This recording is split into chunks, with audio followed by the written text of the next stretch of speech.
ناظرین السلام علیکم.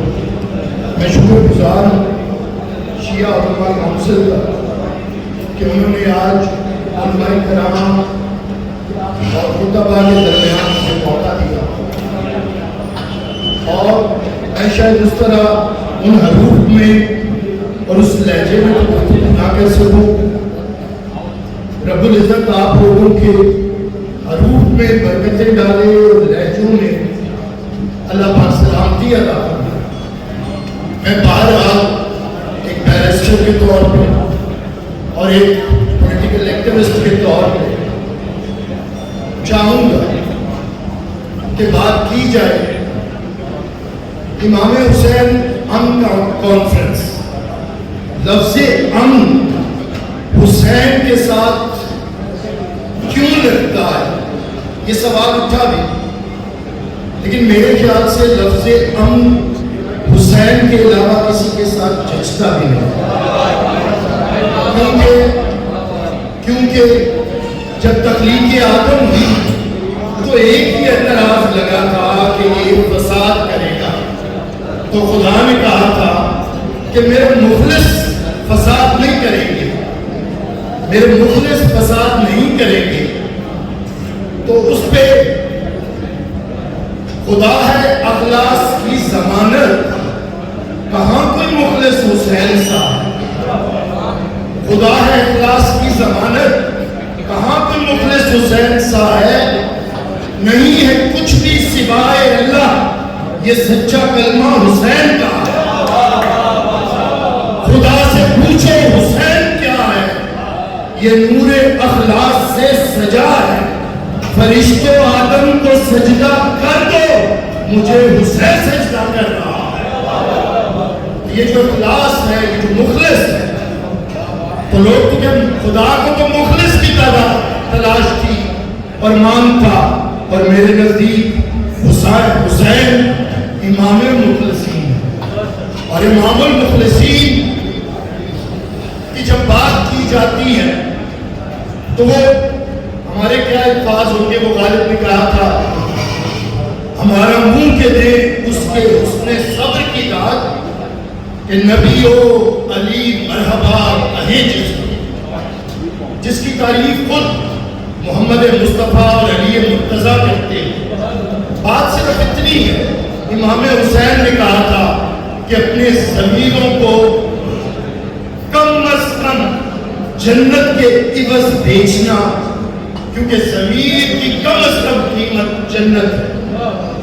اب ضمیر کو سمجھنے کے لیے میں نے چاہا کہ دنیا کے ایک بڑا دانشور شیکسپیئر ہے, تو اس نے کہا تھا کہ ضمیر کی انسان میں موجودگی دراصل خدا کی موجودگی.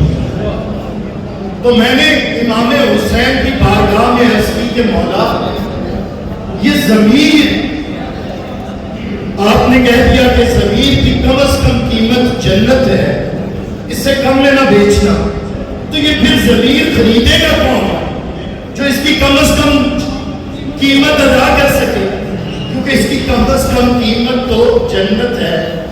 تو بہرحال پھر سمجھ آئی کہ جنت کے مالکان کے علاوہ اسے کوئی خرید نہیں سکتا. تو ضمیر اگر بیچنا ہے تو حسنین کے علاوہ اس کا کوئی خریدار نہیں ہے. ادھر ادھر بیچنے کی کوشش نہ کرنا. سوال اس معاشرے سے ہے, سوال اس معاشرے سے میرا چند ہے اپنے انداز میں صرف ایک, تاکہ علماء اپنے واعظوں کے ذریعے, علماء ممبر اور مسجد کے ذریعے, یہ 30 دن ہوتے ہیں, 10 ذوالحج ہم نے گزاری, محرم آ رہا ہے, یہ چند دن ہیں, اور ان چند دنوں کے اندر سوال یہ ہے کہ فلسفہ ایک بات ہے ماننا اور ایک بات ہے جاننا. خدا نے پورے قرآن میں ماننے سے زیادہ ترجیح جاننے کو دیا, اسی لیے اس نے کہا ہے قرآن کو مانو ضرور لیکن اسے جانو لازم. وما ادراک وہ چاہتا ہے, تو فلسفہ قربانی ماننا ضروری ہے. رب کیا چاہتا ہے یہ جاننا ضروری ہے. رب عظیم نے چاہی ایک عظیم قربانی, کون ذبح اعظم ہے جاننا ضروری ہے. وفدائے نہ ہوں کہ ذبح نظیم کی میں کون ذبح اعظم ہے جاننا ضروری ہے. ہاں حسین نہایت ہے ابتدا ہے اسماعیل اقبال نے کہا تھا. ہاں حسین نہایت ہے ابتدا ہے اسماعیل.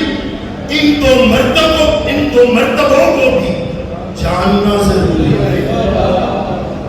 ابتدا ہے بسم اللہ ماننا ضروری ہے. انتہا ہے الا اللہ جاننا ضروری ہے.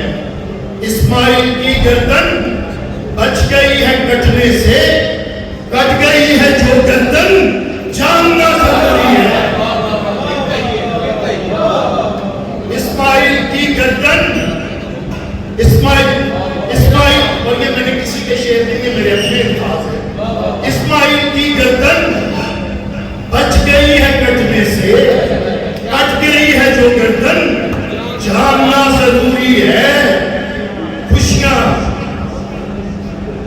اسماعیل کی گردن بچ گئی ہے کٹنے سے کٹ گئی ہے جو گردن جاننا ضروری ہے. 10 تاریخ ذی الحج کی خوشیاں جو مناتے ہو 10واں دن محرم کا کیا بھولنا ضروری ہے؟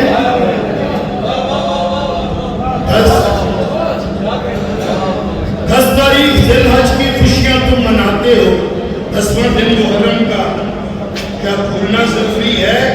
سردی 72 پر کوئی تنبا نہ آیا. سردی 72 پر کوئی تنبا نہ آیا. خیر کا جو انہر ہے جاننا ضروری ہے. اور مصطفیٰ ہی اول ہے مصطفیٰ ہی آخر ہے. مصطفیٰ ہی اول ہے مصطفیٰ ہی آخر ہے. مصطفیٰ حسین سے جاننا ضروری ہے. اور یہی سوال ہے اور اسی سوال پہ چاہوں گا کہ ذبح اعظم کو کھولا کریں. ذبح اعظم کا بتایا کریں. 10 ذی الحج سے لے کے 10 محرم تک اس انہر کا بتایا کریں جس کے بدلے میں کوثر عطا ہوئی ہے. یہ ضروری ہے یہ پیغام ضروری ہے. بہرحال 10 محرم 61 ہجری کو رسول نے جو ابتدائی سال میں اعلان رسالت کے وقت کہا تھا حسین صاحب کہ لکم دینکم ولی دین تمہارے لیے تمہارا دین اور میرے لیے میرا دین. میں سمجھتا ہوں کہ 61 ہجری کی 10 محرم کو یہ فیصلہ حسین نے کر دیا ہے. یہ فیصلہ ہو چکا ہے کہ حسینی ہو جا یا پھر یزیدی. حسینی ہونا ہی میرا دین ہے. تمہاری قاتل تمہارا دین ہے.